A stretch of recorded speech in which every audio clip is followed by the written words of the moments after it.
to Yindyang.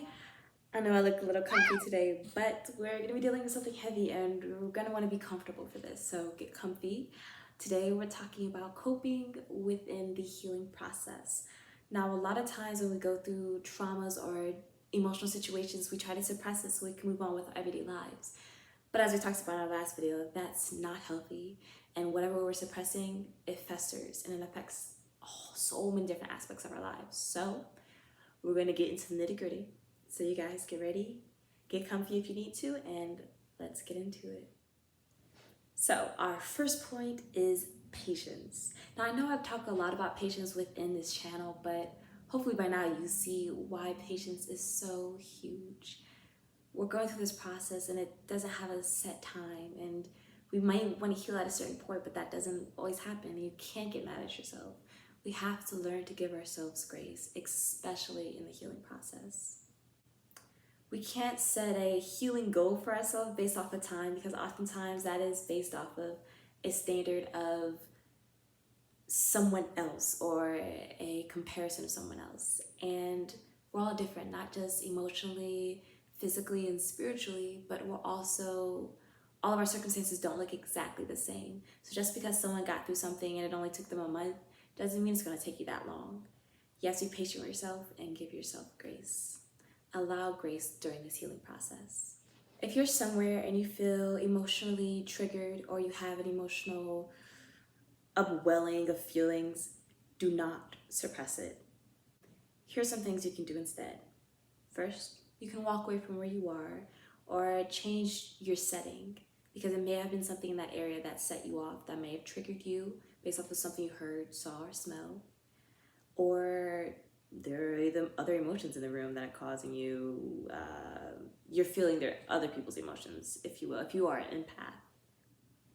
If you need to cry and you feel like you're in a safe space now, go ahead and cry. Let it go. Crying does not mean you're weak.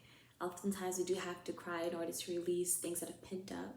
And actually crying is very healthy for you. I'll have to tell you the information as far as how that works biologically another day, but release what's building up in them tear ducts. Let it go. Let it go. Let it go. Let it go.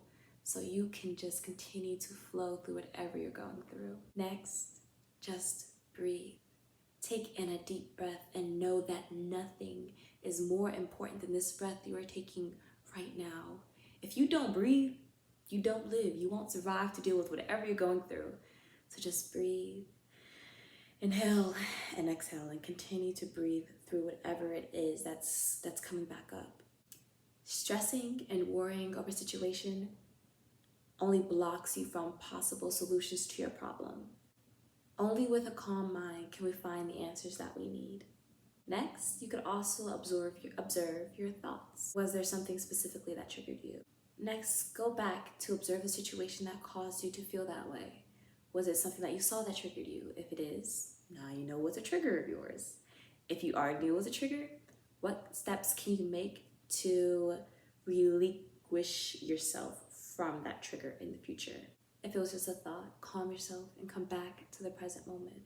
And know that your thoughts don't have power over you. You give your thoughts power. So choose what you're going to do with them, and choose what thoughts you allow to come into you and the ones that you choose to react to. You always have a choice. I know through a lot of times through habituation, we think we react to things that we don't have a choice. You always have a choice. So choose to not acknowledge them and choose to not react to certain negative thoughts that you may have. My third and last piece of advice when it comes to coping during the healing process is learning how to fight off those negative thoughts. Ask yourself, is your mind a safe space to stay?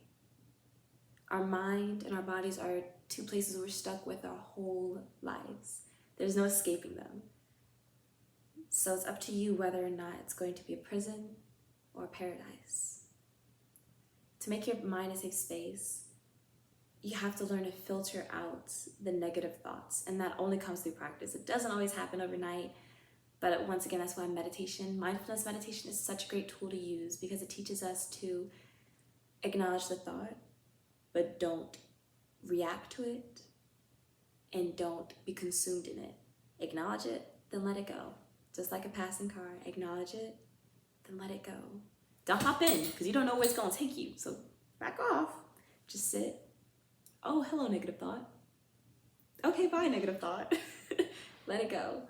And learn to replace those negative thoughts with positive thoughts. If you have a thought like, damn, you can't do anything, replace that with, well, actually, I'm pretty good at jogging. I'm pretty good at making omelets. Make that your thing. Replace every negative thought with a positive thought. Redecorate this space you have. Redecorate your home so you have it, so that's a nice place to stay. Also, maybe ask yourself, why are you having these thoughts? Where are these thoughts coming from? What is the source? Was it because someone used to tell you these things when you were younger? Is it that it's based off of an insecurity you have? Once again, this is why the healing process is so powerful, because it impacts so many other different things. When those negative thoughts come up, they're always a source from somewhere else. So address it so that you can heal from it, so that it stops affecting you in other aspects of your life. Also ask yourself whether or not those negative thoughts are true. Sure, we have the example, I'm not good at anything. You're good at making omelets.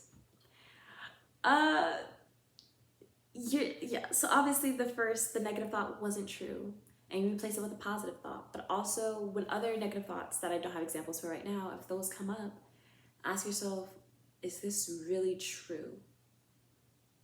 It's probably not. But if it is true, think about what steps you can make to change it so that it's no longer true. Or how can you disprove that negative thought? Like, I'm not good at anything, bet, let me show you what I'm good at. You know? And that's another practice of self-love too.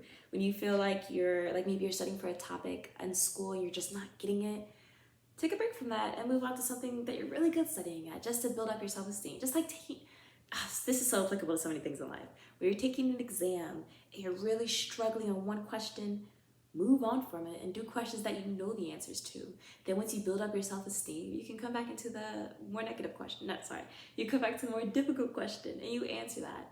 And you realize that a peaceful mind, a calm mind, helps you find solutions. Wow, look at all these points connected. Don't we just love that?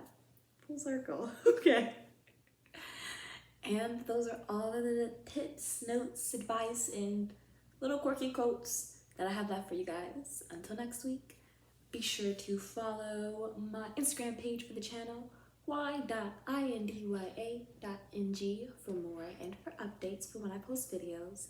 Be sure to like, subscribe, and share. Oh, and comment. Yeah, comment. And now I have a quote for you guys. This is a Taoist meditation.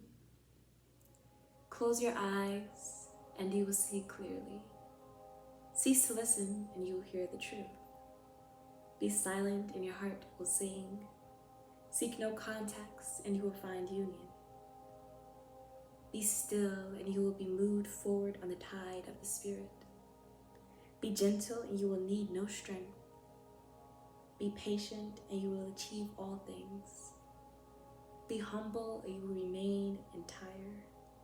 Stop thinking and you will end problems. That's it.